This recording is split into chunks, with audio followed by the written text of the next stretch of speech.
Salut et bienvenue à Fille. Say hi, Sadie. Oh, sorry. So the dog has decided to invade my review, or maybe not. She's fickle that way.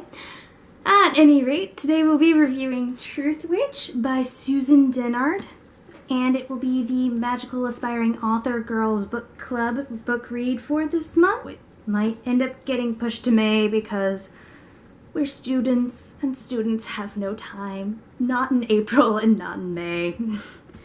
At any rate, Truthwitch tells the story of two girls, Safi and Isolde, who are going through a period of change in their relationship and their relationship with other people due to massive amounts of political pressure, which is an interesting cause. Both of them are witches. Safi is a truth witch and can see when people are lying to her. And Isolde is what they call a thread witch, who can see the threads that connect people together and what type of relationship they have. There are other types of witches within their world, mostly elemental from what I understand. So you have fire witches who control fire, water witches theoretically, and earth witches again theoretically. You definitely have wind witches, and you get to see some of them in action, and it's really cool. Then you also have a blood witch, which is someone who controls blood, of course, but also it seems to have some sort of psionic abilities. We'll get more on that in book 2, I presume. What to say about Truthwitch that isn't too spoilery? It's an interesting setup. It's really interesting setup. The magic system's really good and new. It doesn't seem like anything else I've ever seen. The political intrigue that sets up part of the story, because they're coming out of a 20-year peace period that was enforced by a treaty, and now everyone's going, oh, we can go back to playing the long war game. And Safi has managed to get herself, through no fault of her own, it must be said, embroiled into that conflict. So that's kind of interesting. And the world itself is really interesting. Certain characters and their motivations are really fun. Others are not so much, are they, Sadie? So, that being said, do I think you should read it, if you have not already? Maybe? I'm banking on book 2 being more interesting than book 1. Or, not more interesting. I'm banking on liking book 2 more than I like book 1. But I can see why some people wouldn't want to. It's not a must-read by my scale, but it's worth a read. It's worth a read. Because of Safi and Isolde, and the focus that's placed on them, Truthwitch became a really annoying read. I like it. Scratch that. I want to like this book. I really, really want to like Truthwitch. Do I? I'm somewhere caught in the middle. My thought is that if book 2 proves to be better, then this will be great. If it doesn't, then don't bother. The world's really interesting, the magic's great, but Safi. It all comes down to, is it worth dealing with Safi, even though she does get a lot better at the very end. For me, maybe I want to see more of if she grows up or if she stays like a 5-year-old. And if she does, great. I'll be happy. If she doesn't, no, not worth it. So not worth it. That being said, we're going to move into the spoilery portion of this book review. And I will be talking about things, so I'll give you a minute.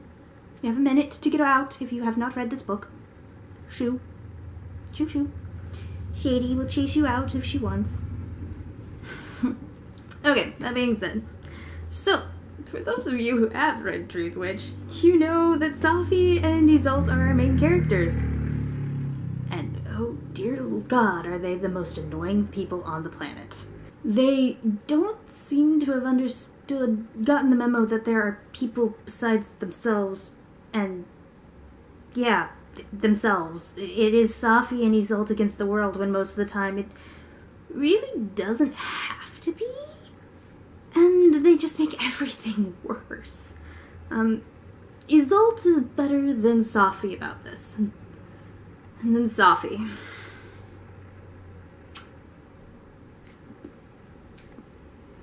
Words, they fail me.